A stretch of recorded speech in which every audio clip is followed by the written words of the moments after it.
The access road to Blackwater Mine hadn't seen maintenance in years. I counted 3 potholes deep enough to swallow a tire before I stopped counting altogether. My headlights carved yellow tunnels through the West Virginia darkness as the sedan bounced and scraped along the final quarter-mile to the guardhouse. The night shift posting had come with minimal information. Security work for Halcyon Mining Corporation, graveyard shift, good pay, and minimal interaction required. The last part had sealed the deal for me. After 2 years of retail security in Charleston with its endless parade of shoplifters and lost children, isolation sounded perfect. I parked beside a mud-spattered pickup that had to be 20 years old.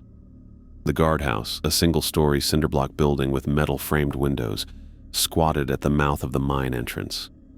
A single fluorescent light flickered above the steel door. The lock stuck when I tried my key. I jiggled it twice, then gave the door a practiced hip check. It swung open with a whine that echoed across the empty lot. "You're on time. That's something." The voice came from a desk at the far end of a narrow hallway. A man in his late 50s looked up from a dog-eared paperback. His beard was more salt than pepper, and deep lines bracketed his mouth like parentheses. "David Martinez," I said, extending my hand, "reporting for first shift." He took my hand with calloused fingers. "Robert Kelly. I run security here." His grip was firm but brief, like he was rationing contact. "Been here 15 years. I glanced around at the sparse room. A row of metal lockers lined one wall. A coffee maker that had seen better days occupied a small table. 2 closed-circuit monitors showed grainy black and white views of the mine entrance and what looked like an equipment shed. "Thought this place was abandoned," I said. Robert pulled open a drawer and removed a laminated card about the size of an index card. "Officially, yes. 1978 was the last active operation. Company maintains minimal security to prevent trespassing and equipment theft." He held the card out to me. "These are the rules, not guidelines. Rules." I took it, expecting standard security protocols. Instead, I found a numbered list in bold type. 1. Always bring spare clothes. 2. Place extra boots outside your door while resting. 3. Never remove your helmet while in the tunnels. 4. Never look directly at stars while waiting for morning shuttle. I looked up, waiting for the punchline. Robert's face remained impassive, eyes steady on mine. "This some kind of hazing ritual?" I asked. "You follow every one of those rules, you make it to sunrise." He tapped the card with a blunt finger. "You don't, I'll be calling in a replacement tomorrow." The fluorescent light buzzed overhead. Outside, wind pushed against the building with a low moan. "I'm serious, Martinez. You think it's bullshit, fine. But you follow them anyway." I pocketed the card. "All right." Robert nodded once, satisfied. "Locker 7 is yours. Combinations 1437. Uniform, equipment, helmet are inside. First rounds start at 10. I'll walk you through the route." The standard security uniform fit well enough. Dark blue shirt with the Halcyon logo, black pants, steel-toed boots. I clipped the radio to my belt and adjusted the flashlight holster. The helmet looked more substantial than I expected, with a powerful mounted light and reinforced shell. "The spare clothes?" I asked, closing the locker. Robert pointed to a duffel bag near the door. "Put those in your locker. Complete set. Don't forget." I almost argued, but remembered the card in my pocket. Whatever game this was, I'd play along for the first night. I stowed the clothes and followed Robert to the mine entrance. The main tunnel yawned like an open throat, concrete reinforced for the first 100 feet before giving way to raw stone. Cool air flowed outward, carrying the smell of wet earth and something else I couldn't identify. "Route's simple," Robert said, flicking on his helmet light. "Main tunnel to the first junction. Right tunnel to maintenance bay. Left tunnel to the old offices. Check all doors secure, note any water ingress, sign the logbooks at each checkpoint. Should take about 90 minutes if you keep moving." I activated my own light, surprised by its intensity. The beam cut through the darkness with almost surgical precision. "What exactly am I looking for?" I asked. Robert's expression didn't change. Anything that doesn't belong. We walked the route once together. Robert pointed out checkpoints, explained the logbook procedure, showed me the old maintenance bay with its rusted equipment. Everything looked exactly as you'd expect in an abandoned mine, dusty, forgotten, untouched. Nothing that justified cryptic rules or ominous warnings. At 11, Robert left me to handle the rest of the shift alone. "I'll be at the guardhouse until 5, he said. "Radio check every hour. You get into trouble, 3 clicks on the radio. No exceptions." I nodded, already planning how I'd tell this story to my buddies back in Charleston. The paranoid old security guard and his bizarre rules for guarding an empty hole in the ground. The first hour passed uneventfully. I completed my initial rounds, signed the logbooks, and reported back to the surface. Nothing to note except the unnatural quiet. Mines have a particular silence, a dense absence of sound that presses against your eardrums. At midnight, I started my second round. I was halfway to the maintenance bay when I noticed the first anomaly, a smudge of coal dust on my sleeve. I brushed at it, but instead of coming off, it seemed to spread. I checked my gloves, but they were clean. By the time I reached the maintenance bay, both sleeves were grimed with black dust, as if I'd been leaning against coal seams. My pants showed the same gritty coating below the knees. I checked surfaces around me, ran a finger along a nearby equipment shelf. Nothing. The dust wasn't coming from any contact I was making. "Weird," I muttered, the words swallowed by the tunnel. I completed the checkpoint and turned toward the left tunnel. Each step seemed to add another layer of grime to my uniform. By the time I finished rounds at 1 in the morning, my clean uniform looked like I'd spent hours crawling through coal seams. The fabric felt heavy, damp in places where no water should be. Back at the guardhouse, I radioed in to Robert. "Rounds complete. All secure. Uniform status?" His voice crackled through the small speaker. I looked down at myself. Filthy. Don't know how it happened. "Check your locker," was all he said. The spare clothes I'd stowed earlier remained perfectly clean, not a smudge or spot on them. I changed quickly, stuffing the inexplicably soiled uniform into a plastic bag. The clean fabric felt noticeably lighter against my skin. I showered in the small bathroom, watching black water swirl down the drain, though I couldn't account for where all the grime had come from. My skin underneath had remained clean. Only the uniform had been affected. At 1:30, I settled into the small rest area for my break. A narrow cot, a mini fridge, and a desk lamp furnished the space. The second rule on the card nagged at me. Place extra boots outside your door while resting. "This is ridiculous," I said to the empty room. Still, I took the extra pair of boots from my duffel and set them neatly outside my door before closing it. I stretched out on the cot, setting my watch alarm for 2 hours. Sleep came quicker than expected in the quiet building. I drifted off to the soft hum of the mini fridge and distant wind. The sound that woke me wasn't my alarm. Heavy footsteps moved down the hallway outside my door. Deliberate, measured steps of work boots on concrete. I checked my watch. 2:07 in the morning.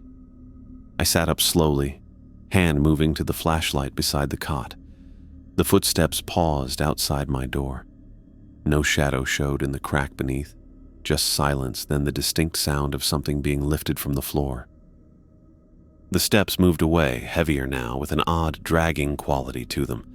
I waited 5 full minutes before opening the door. The hallway stretched empty in both directions. The boots I'd placed outside were gone. My radio crackled. "Checkpoint," Robert's voice came through, flat and unsurprised. "All clear," I responded automatically, though nothing felt clear about what had just happened. I completed my 3 a.m. rounds wearing my second uniform, which remained pristine despite traveling the same tunnels as before. Whatever had soiled my first set of clothes seemed to have no interest in the spares. When I returned to the guardhouse at 4:30, pale dawn light had begun to filter through the high windows. Robert sat at the desk, a fresh pot of coffee steaming beside him.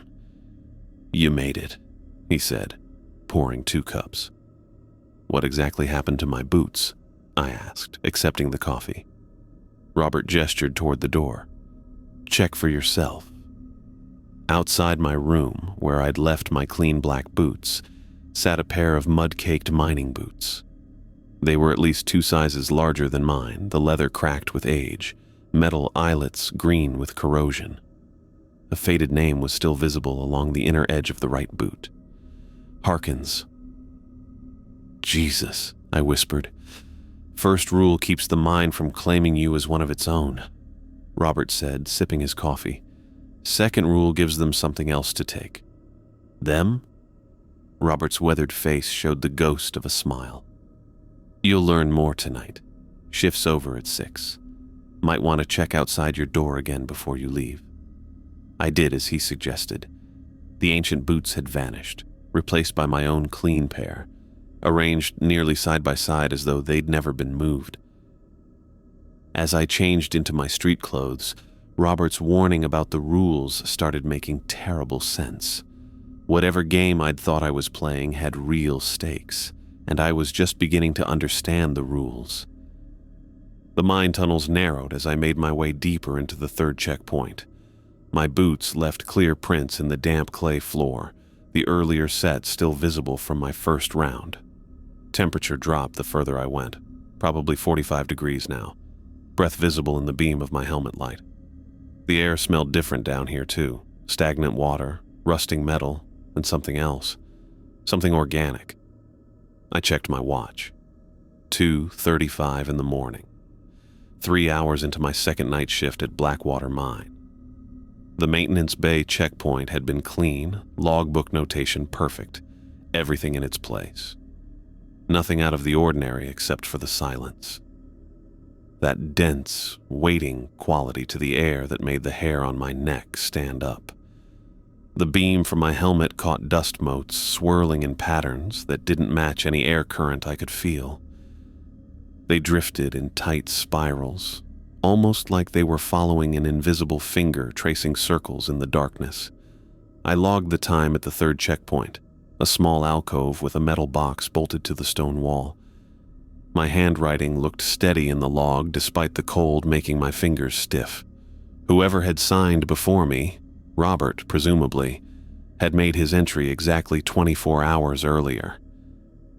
The left tunnel stretched ahead, ceiling dropping another foot or so. I had to crouch slightly now, the rough-hewn rock occasionally brushing my helmet.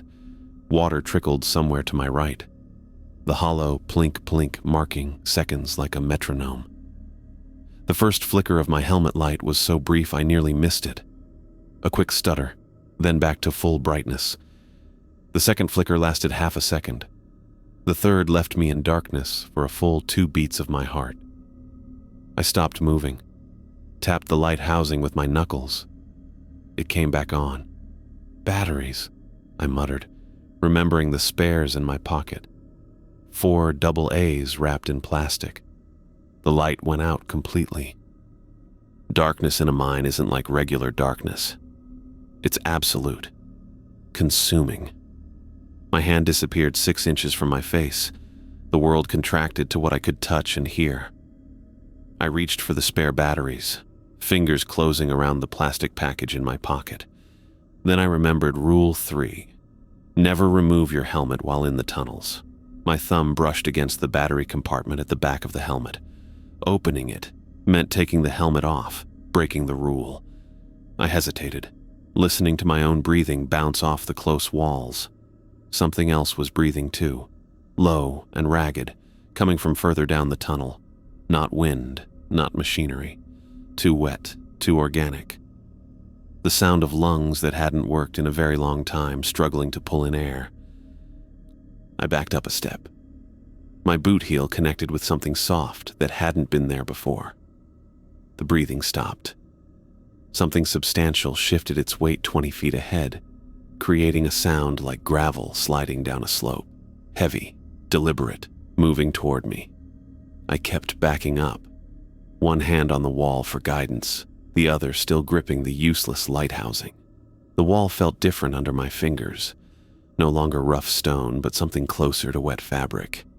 It yielded slightly under pressure, cold and slick. The grinding noise grew closer. 15 feet. 10.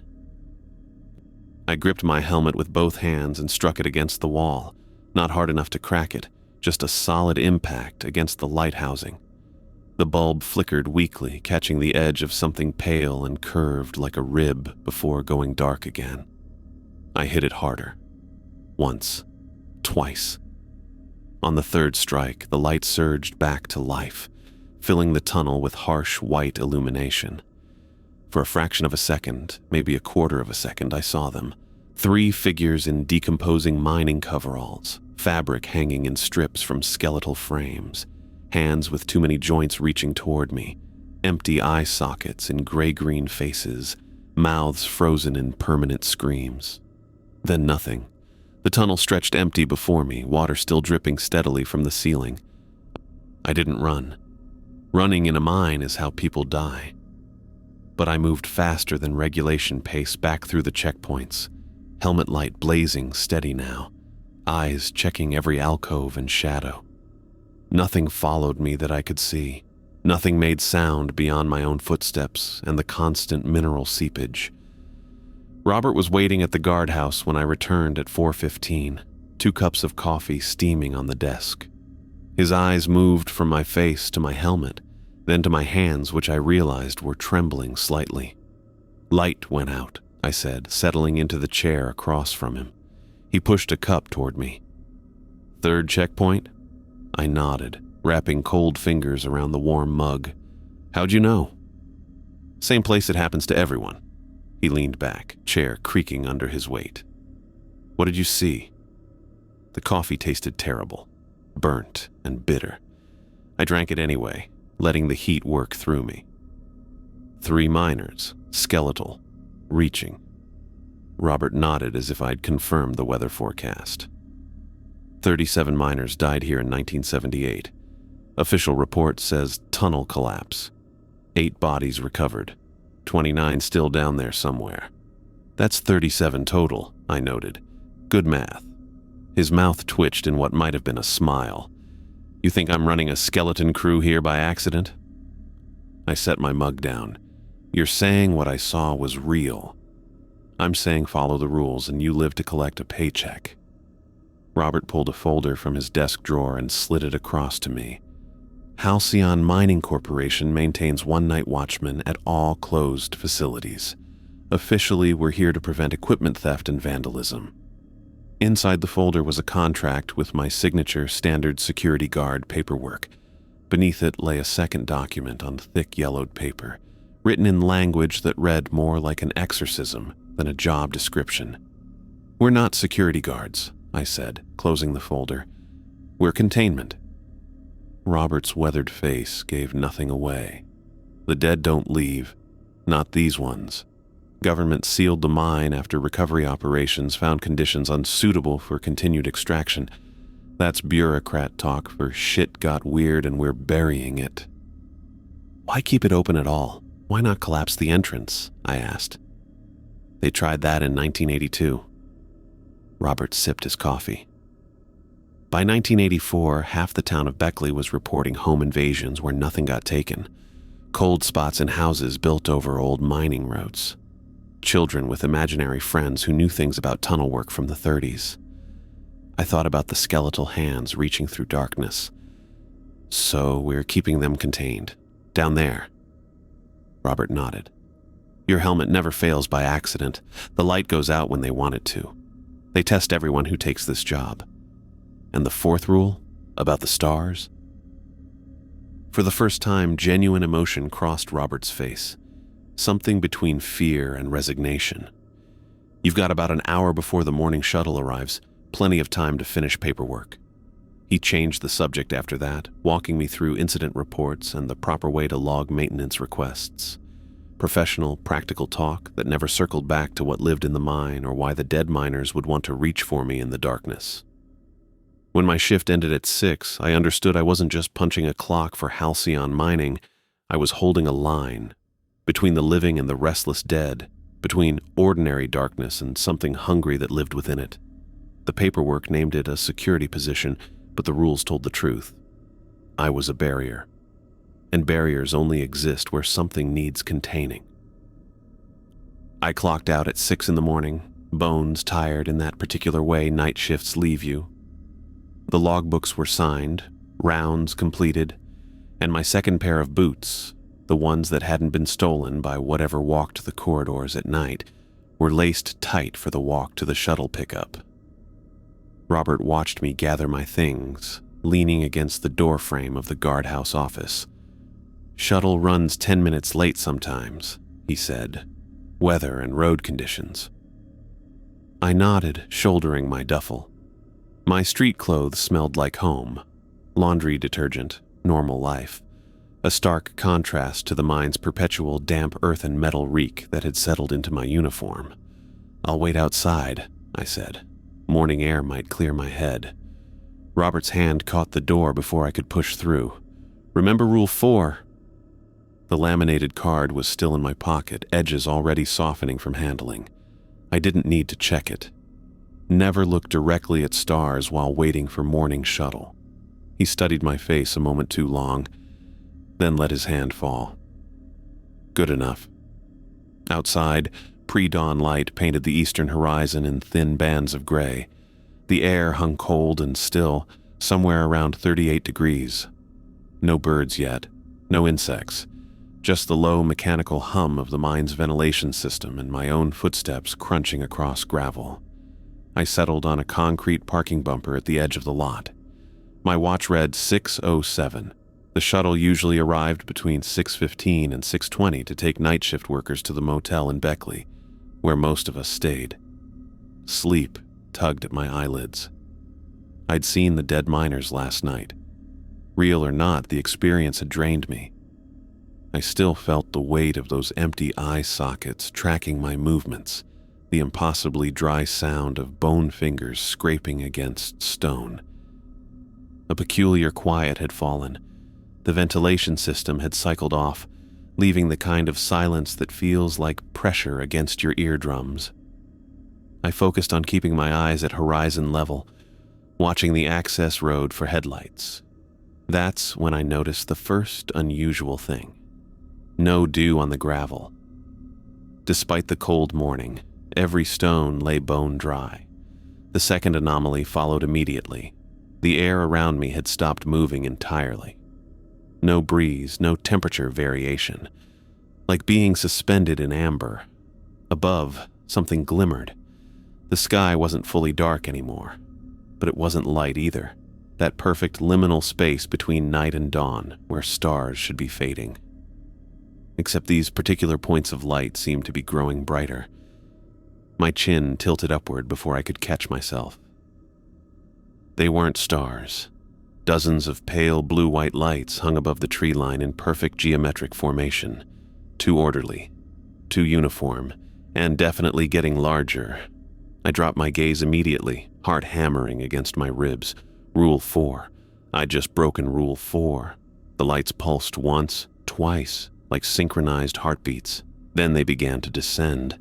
They moved like embers falling from a great height, but with deliberate precision.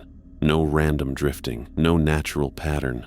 The formation maintained perfect spacing as it dropped lower, each light now clearly separate from the others. A sound started, high and thin at first, building steadily until I recognized it. Metal scraping against stone, multiplied a dozen times over, like knives being sharpened or picks dragging across rock. I stood slowly, keeping my eyes fixed on the access road. Don't look up. Don't acknowledge them. But I could feel them now. A prickling sensation across my scalp, a weight pressing down from above. The first wash of heat hit the back of my neck. Not fire hot, but fever hot. The unnatural warmth of infection. It grew steadily more intense until my skin felt tight and my collar damp with sweat. The scraping sound closed in from all sides. I abandoned protocol and broke into a run, boots pounding against gravel as I sprinted back toward the guardhouse.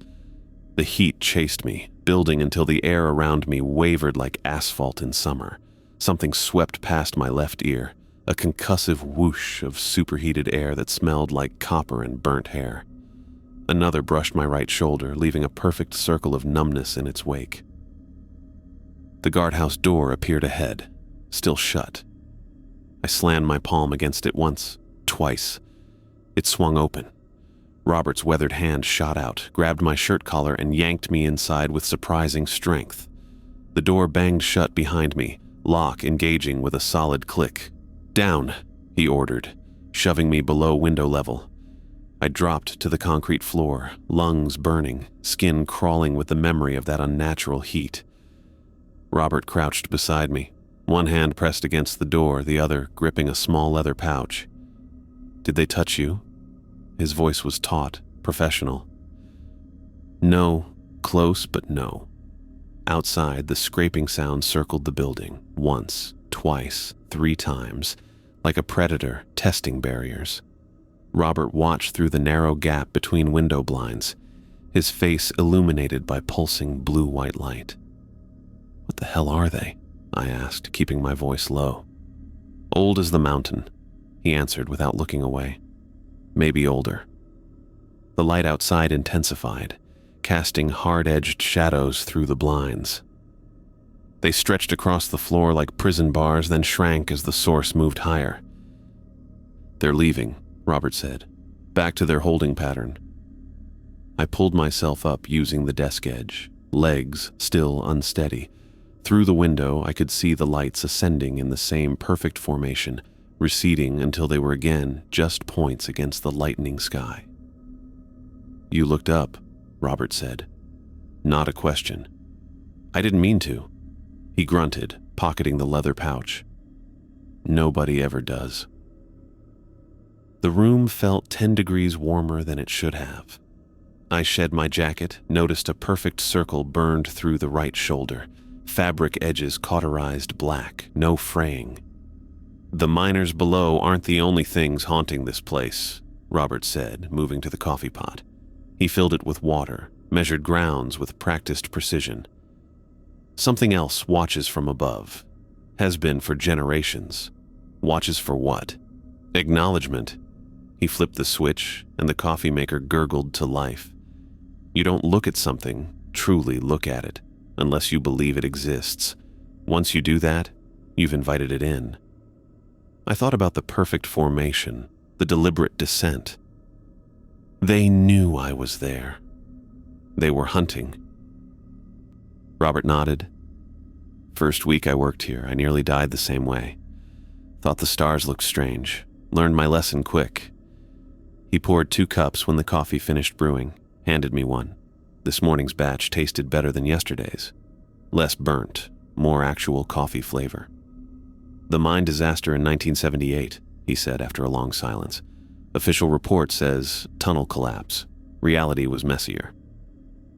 "The miners were running from something," I said, the realization hitting me as I spoke. "From those lights."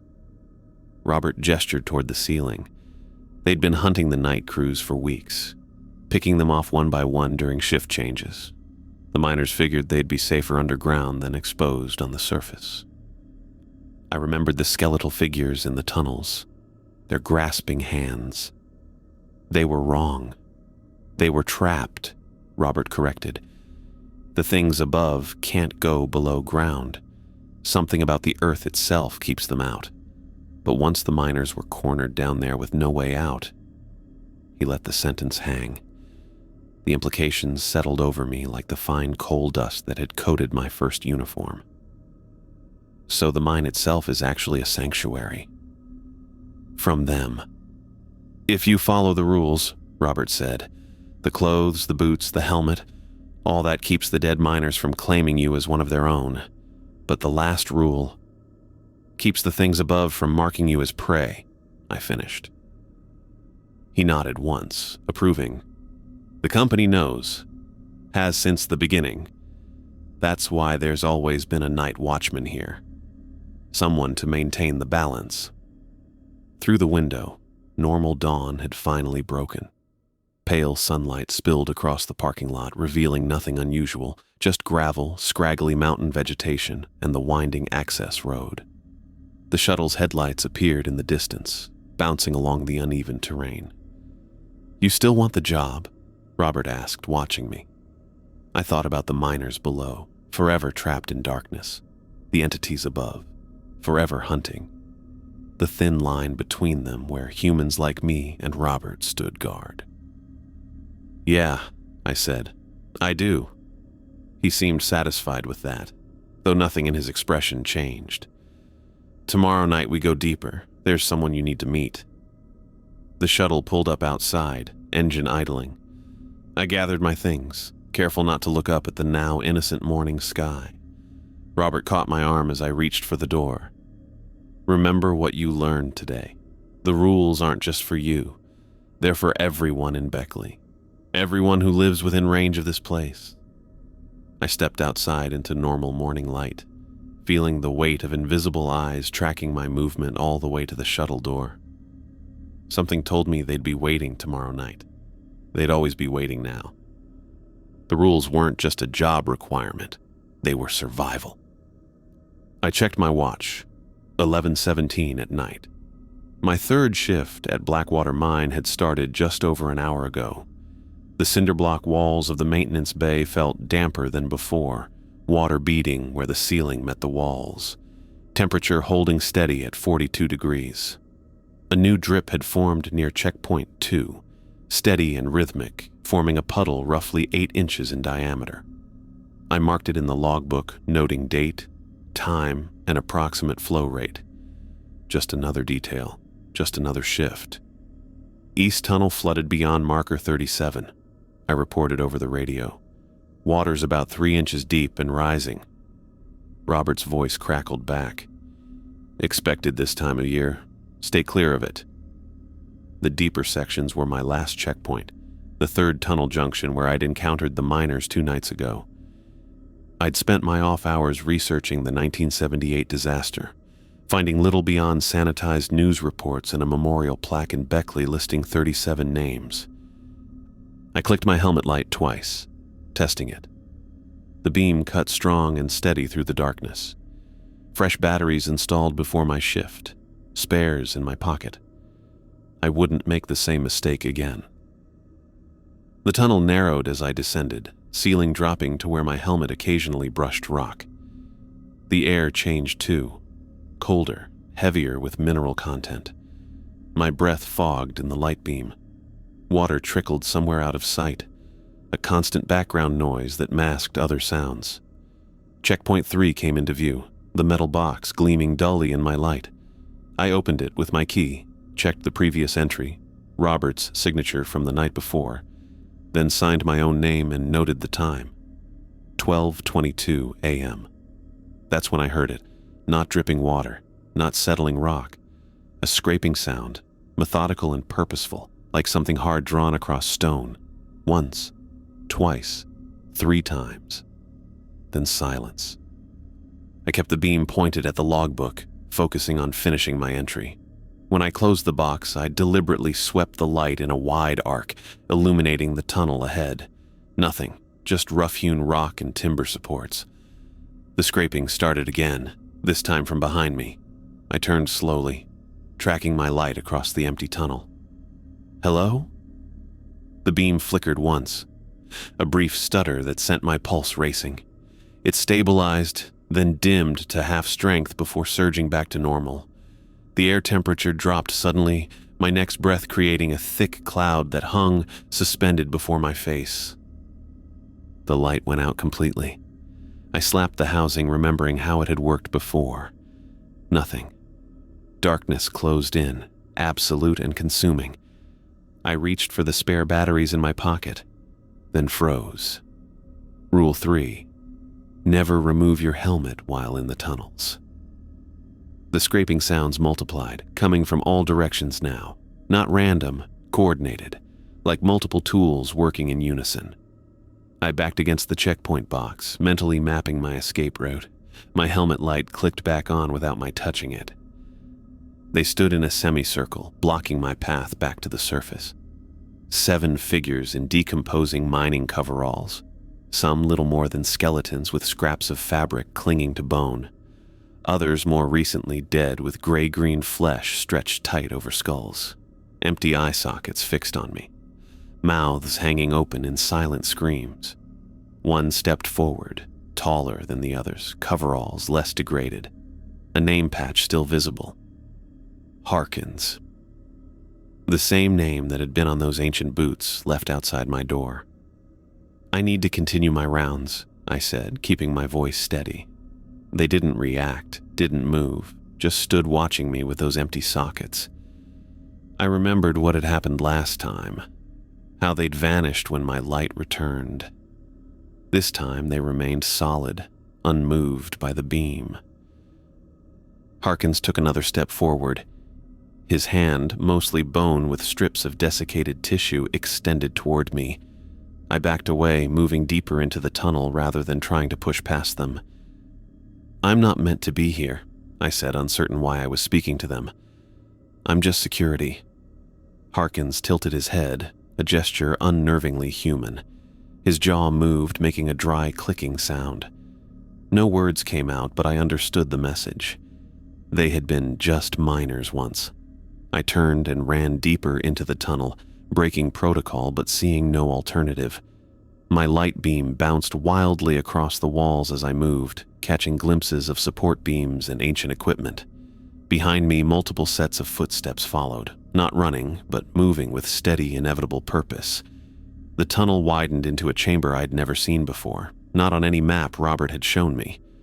Old mining carts sat abandoned on rusted tracks. Tools lay scattered where they'd fallen decades ago, and at the far end, a vertical shaft ascended toward the surface, rungs embedded in the rock wall.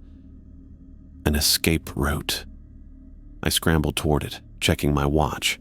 12:47 in the morning. Dawn was hours away.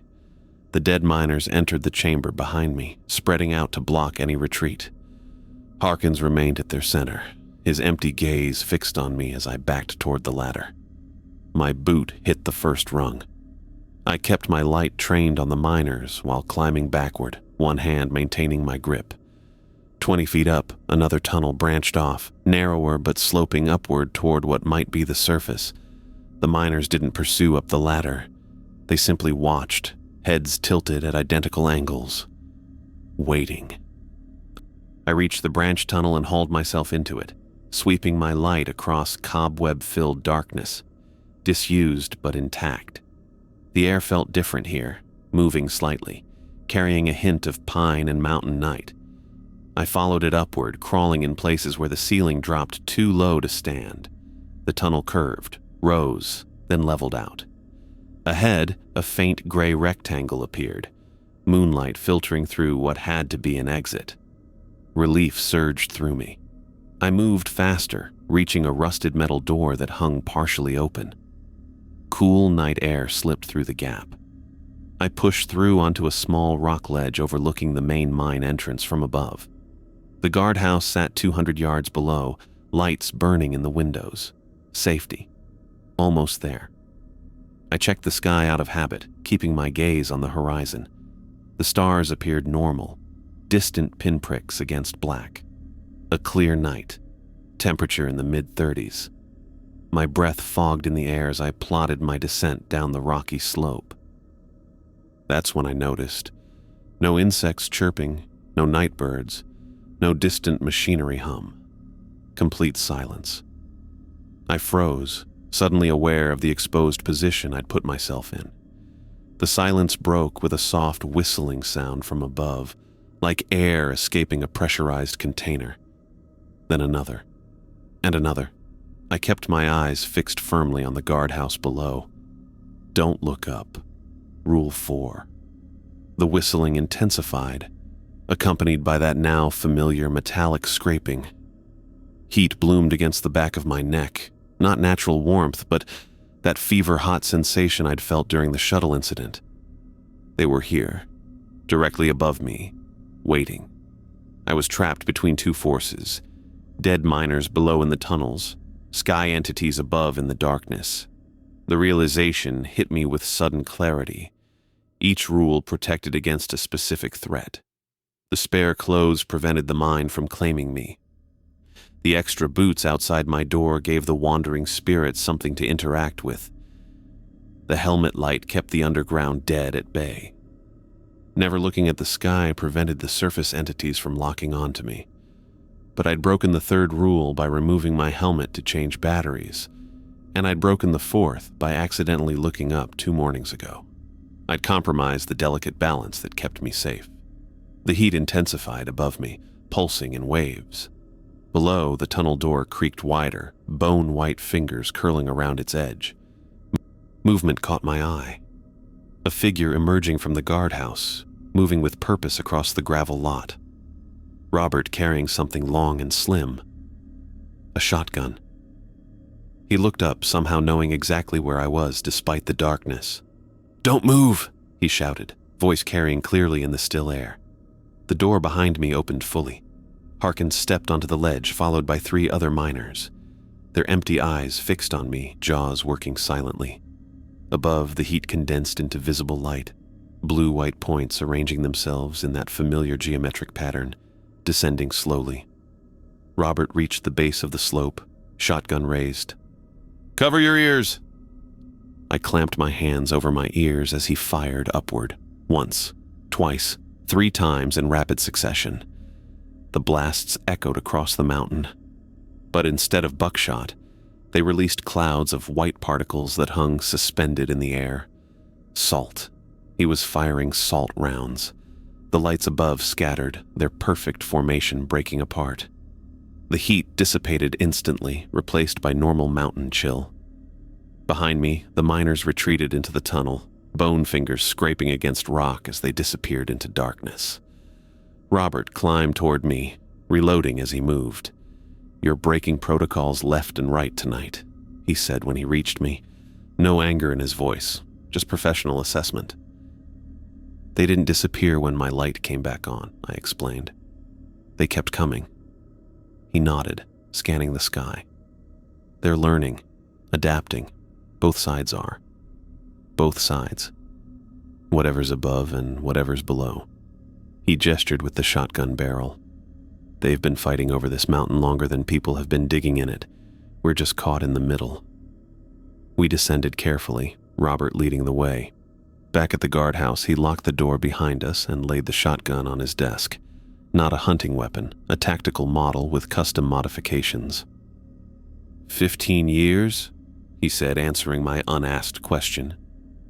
"That's how long I've been maintaining the balance here. Started just like you, taking a security job that paid too well for what it asked."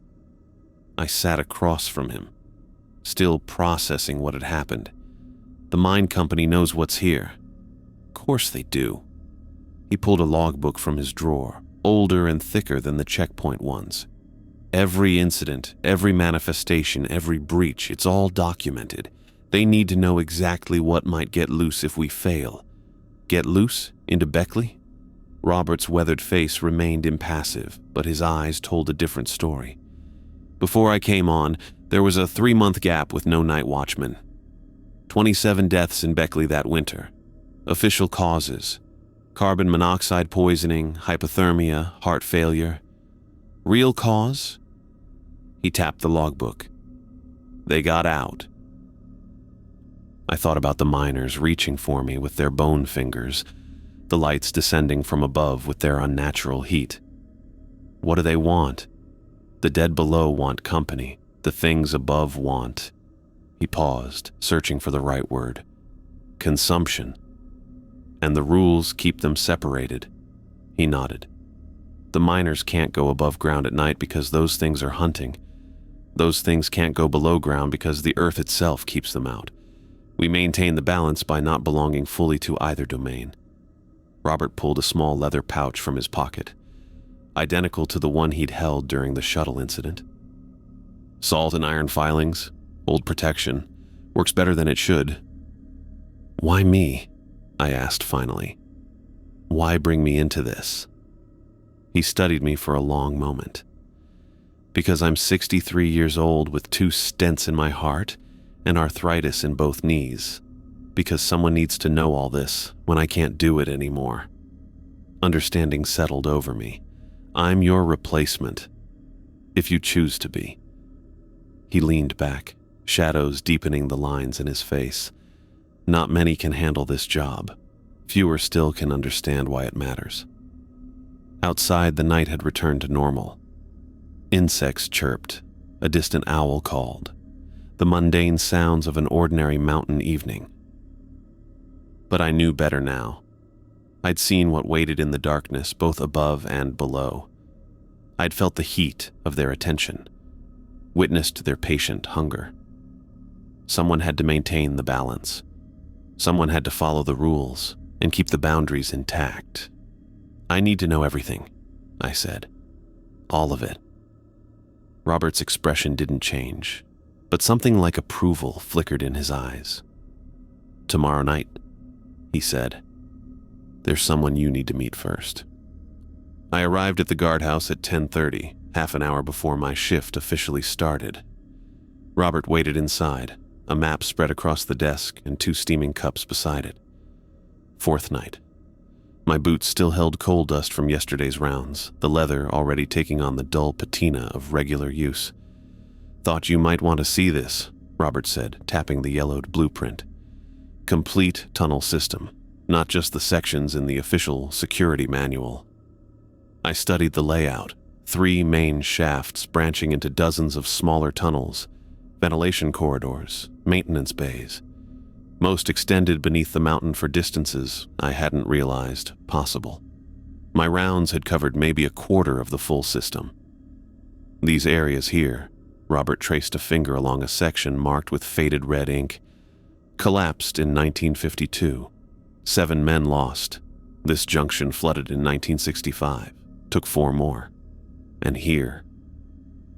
He pointed to the deepest tunnel, a shaft that plunged almost vertically on the diagram, is where most of the 78 disaster happened.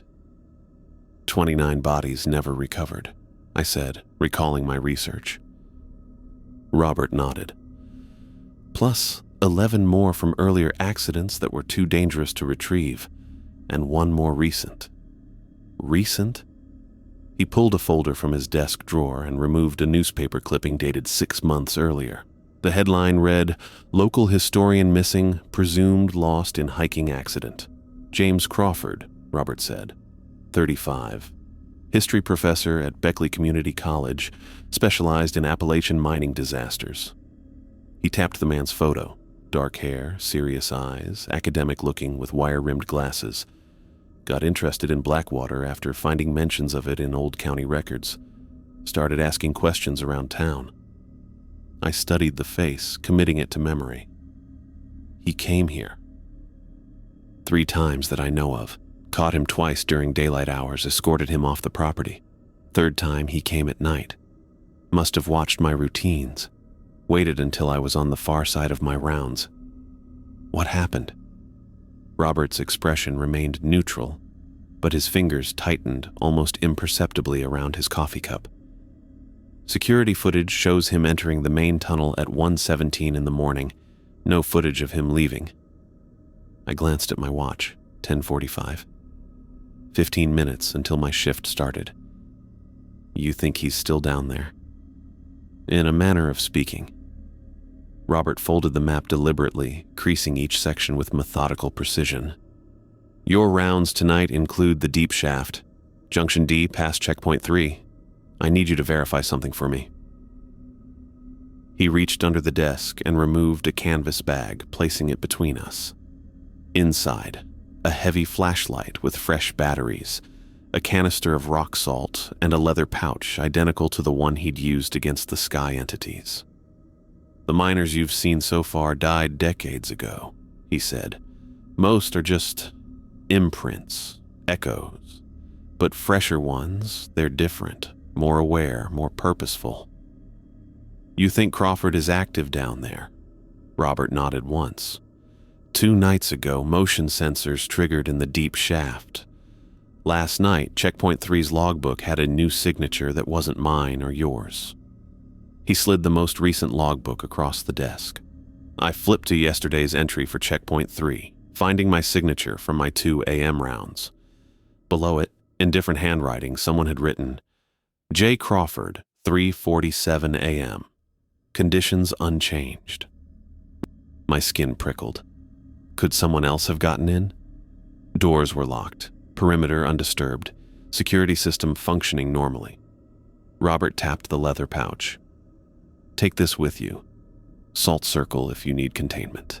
Iron filings if he approaches too close. I placed the supplies in my utility belt and zipped my uniform jacket. Outside, the night pressed against the windows, clear and cold, stars distant pinpricks I carefully avoided looking at directly. One more thing, Robert said as I reached the door. If you hear him speak, and he will try to speak to you, remember that whatever's wearing Crawford's face isn't him anymore. Not completely. 11:37. I signed Checkpoint 1's logbook with precise strokes, noting temperature, 39 degrees, relative humidity, 82%, and water level at marker 17, 6 inches, up 1 inch from yesterday. The beam from my helmet light remained steady, batteries fresh as I'd checked them twice before descending. The tunnels felt different tonight. Not just the usual damp cold or the constant mineral smell. Something expectant hung in the air, like the pressure drop before a thunderstorm. My footsteps echoed differently, slightly muffled as though the stone itself was absorbing the sound. At checkpoint 2, I found the first anomaly. The logbook askew, not aligned with the edge of the metal box as regulations specified. The last entry showed Robert's rounds from 18 hours earlier. No unscheduled signatures. I returned the book to its proper position and continued deeper. The tunnel narrowed past checkpoint 2, ceiling height dropping to where my helmet occasionally brushed stone. Water trickled constantly from hidden sources, collecting in shallow pools that reflected my light in broken patterns. The air grew colder, 35 degrees according to my thermometer, and carried that peculiar stillness I'd come to associate with the miner's presence. I reached checkpoint 3 at 12:14, unlocked the metal box, and found the logbook open rather than closed. The last entry was mine from the previous night. Crawford's signature had vanished. Something scraped against stone behind me, a deliberate sound, not the random settling of the mountain. I turned slowly, sweeping my light across the empty tunnel. Security protocol requires you to identify yourself, I said, voice steady despite the cold weight settling in my chest. No response, but the scraping came again, this time from the junction ahead where the tunnel split into 2 branches. According to Robert's map, the left path led to the collapsed section from 1952. The right descended toward the deep shaft where the 78 disaster had occurred. I checked my watch, 12:17, then made a notation in the logbook before continuing. Protocol dictated I follow my assigned route. Left tunnel, inspect the barrier, return to junction, continue to maintenance bay, then back to the surface. The scraping came a third time, from the right tunnel, deep shaft. I hesitated, then made a decision. Investigating noise disturbance, deep shaft junction, I said into my radio. Static answered, too deep for the signal to reach the surface. The right tunnel sloped downward at a 15-degree angle. Support beams appeared older here, wood darkened with age and moisture. My light caught glints of metal, abandoned tools, rail cart tracks, the detritus of mining operations long suspended. The air grew dense with mineral content, each breath leaving a metallic aftertaste. 20 yards in, my helmet light flickered. I tapped it once, twice. The beam stabilized, then dimmed by half. Something moved at the edge of the reduced light, a human shape too solid to be a shadow. When I directed my beam toward it, nothing remained.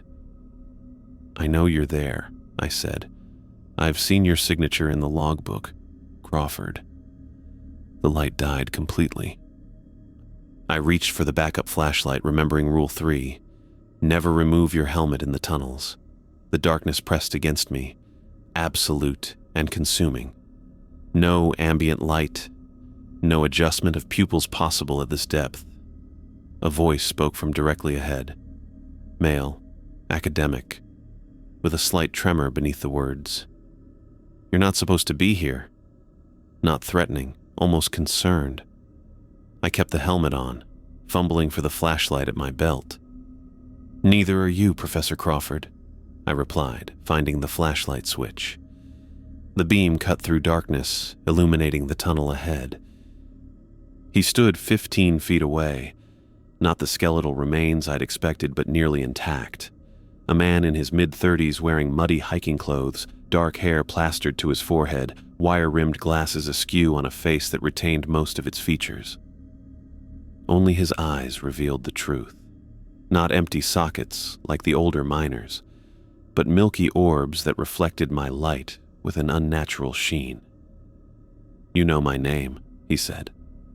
His lips moved normally, but the voice emerged wrong, like someone speaking through water. "You signed the logbook." He tilted his head, the gesture unsettlingly similar to Harkin's. "I maintain my rounds. Professional courtesy." I kept the flashlight trained on him, noting details. His hiking boots were caked with the same clay that formed the tunnel floor. His jacket, once blue, now gray with coal dust, bore a university logo partially obscured by dark stains. His right hand clutched something small and rectangular, a voice recorder. "What happened to you, Professor?" I asked, taking a measured step forward. "I found it." His free hand gestured deeper into the tunnel. "What they've been hiding. What they've always been hiding." He raised the voice recorder. "It's all documented, all the evidence." I took another step. Evidence of what? The chamber. His milky eyes fixed on me with disturbing intensity. They're all there. Not just the 78 crew, all of them. Every disappearance, every accident, they never left. Something in his tone raised the hairs on my neck. Not just the unnatural quality, but the fervor beneath it, the academic's excitement. "Show me," I said. Crawford turned without hesitation, moving deeper into the tunnel with a gait that wasn't quite right. Too fluid in places, too stiff in others. I followed, maintaining 10 feet of distance, one hand on the flashlight and the other near the pouch of salt and iron at my belt. The tunnel continued its descent for another 100 yards before opening into a larger space. My light couldn't reach the far walls or ceiling, creating the impression of stepping into a void. The floor sloped downward toward a central depression filled with standing water, black and still as oil. "There," Crawford said, pointing across the water to a narrow opening in the far wall. "The chamber." I swept my light around the perimeter, looking for a path. Ancient wooden walkways clung to the walls, most rotted through in places. No safe crossing. "How do we reach it?" Crawford turned to me, something shifting behind his milky eyes. "We walk. The water isn't deep." "How do you know?" "I crossed it." He gestured to his soaked clothing. 6 months, 2 weeks, 3 days ago." The precision sent a chill through me that had nothing to do with the temperature. "And you found the chamber on the other side." "I found the truth." He stepped toward the water's edge. "Come. See for yourself." I hesitated. Everything about this felt wrong. The isolated location, the still water. Crawford's unnatural movements and fixation on showing me the chamber. I thought about Robert's warning. Whatever's wearing Crawford's face isn't him anymore. "I need to report back first," I said, reaching for my radio despite knowing it wouldn't transmit. Crawford's expression changed, subtle but unmistakable. Disappointment. Then calculation. "Of course," he said too smoothly. "Protocol. I understand protocol." He took a step toward me, then another, closing the distance. His movements accelerated, becoming more fluid, less human. The voice recorder fell from his hand, clattering against stone. "You should see the chamber," he said, now 5 feet away. "Everyone should see what's waiting there." I backed toward the tunnel entrance, flashlight still trained on him. That's not necessary, Professor. It is. 3 feet now. They're waiting. All of them. They sent me to bring someone. His hand extended toward me, fingers too long, joints bending at impossible angles, not decomposed like the older miners, but transformed, adapted. I reached into my belt pouch, grabbing a handful of the salt mixture. Stop where you are. Crawford's face split into a smile too wide for human muscles. The others can't leave the tunnels. Too decayed, too tied to where they died. Another step. But I'm fresh. I can go anywhere. I threw the salt in an arc between us. It scattered across the stone floor, forming an uneven line. Crawford stopped at its edge, his unnatural smile faltering. Iron and salt, he said, recognizing the barrier. Old protection. Oldest there is, I agreed, taking another step back. Crawford's head tilted at that impossible angle. You've been talking to Kelly. He doesn't understand what's happening here, what's been happening for decades. Explain it to me. The thing wearing Crawford's face studied me, those milky eyes calculating. The chamber first, then explanations. I glanced at my watch, 12:49. Hours until dawn. No radio contact possible, no backup coming. One question first, I said. Did you follow the rules? Crawford's expression flickered. Confusion, then recognition. Kelly's rules? The little card? 4 rules. Simple ones. I was here for research, not superstition. His tone carried academic dismissal. I kept my notebooks, my recorder, my equipment. I documented everything methodically. But you didn't follow the rules. I didn't need... He stopped, something like understanding crossing his features. The helmet. I removed my helmet when the light failed. Needed to change the batteries. His voice softened, became more human, tinged with regret. That's when they found me.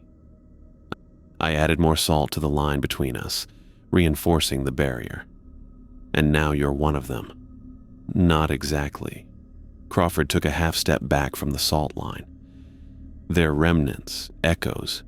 I'm still processing, transitioning. His gaze shifted to the black water. They're waiting for me to bring someone back, someone living. Understanding clicked into place. They sent you to find a replacement, someone to take your place while you fully transition. Crawford didn't deny it.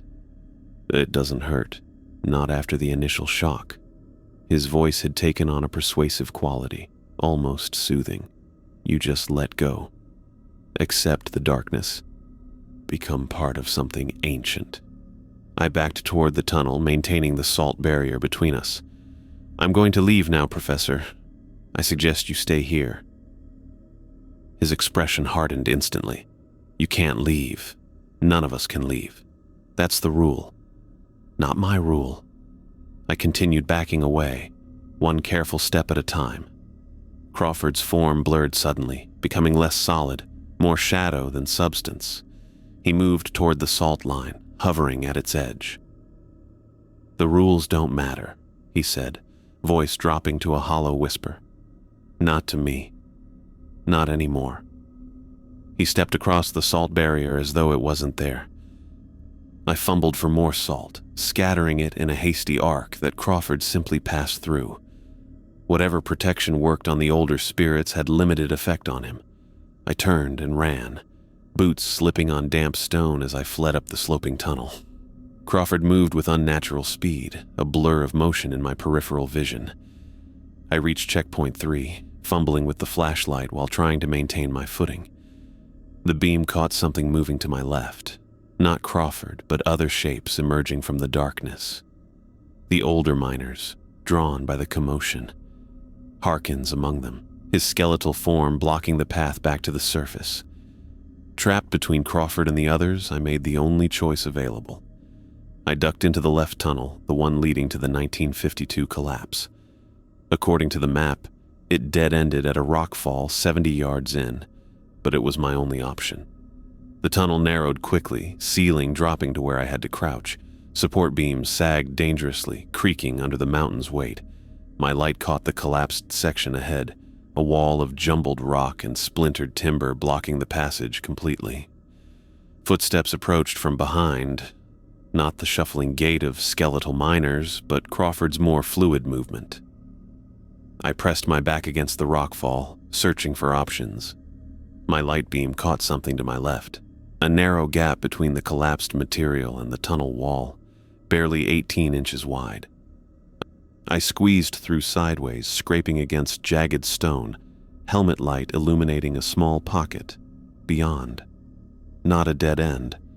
The collapse had created a diagonal barrier, leaving a triangular space behind it, where the tunnel continued. Crawford's voice echoed from the main passage. "There's nowhere to go.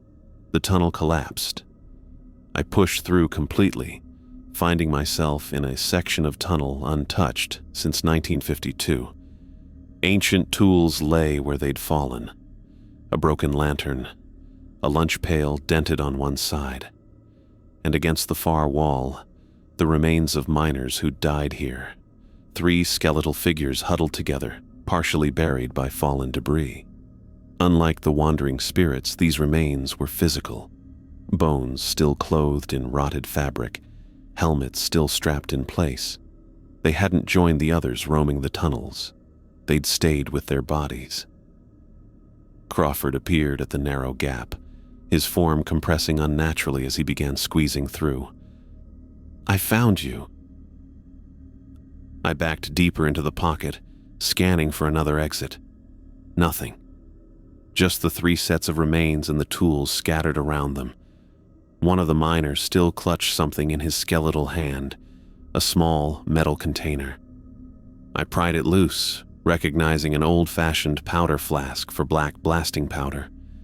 Crawford emerged from the gap, his form re-solidifying as he straightened. "The chamber is waiting. They're all waiting." I unscrewed the flask cap, finding the powder inside still dry after all these decades, protected by the sealed container. Backing toward the skeletal miners, I reached into my belt pouch for the matches I carried for emergency lighting. "You don't want to do this," Crawford said, advancing slowly. "You don't want to end up like them." He gestured to the remains behind me. "They stayed together," I said, noting how the 3 miners had died side by side, one's arm still around another's shoulders. "They didn't become what you are." Crawford's expression twisted. "They didn't have a choice. I did. I chose knowledge over ignorance. You chose wrong." I struck the match against the wall, the sudden flare momentarily blinding in the darkness. "Fire in the hole," I whispered, the old miner's warning, and dropped the lit match into the powder flask. I threw the flask toward the gap as Crawford lunged forward. The powder ignited with a sharp crack and bright flash, catching the ancient timber supports. Dry wood from half a century ago burned readily, flames spreading to the rotted support beams. Crawford shrieked, not in pain but rage, as fire filled the narrow space between us. The older timbers along the ceiling began to smolder, then crack under the weight they'd held for decades. "You can't collapse it again," Crawford shouted through the growing flames. "You'll be trapped too." He was right. I'd sealed.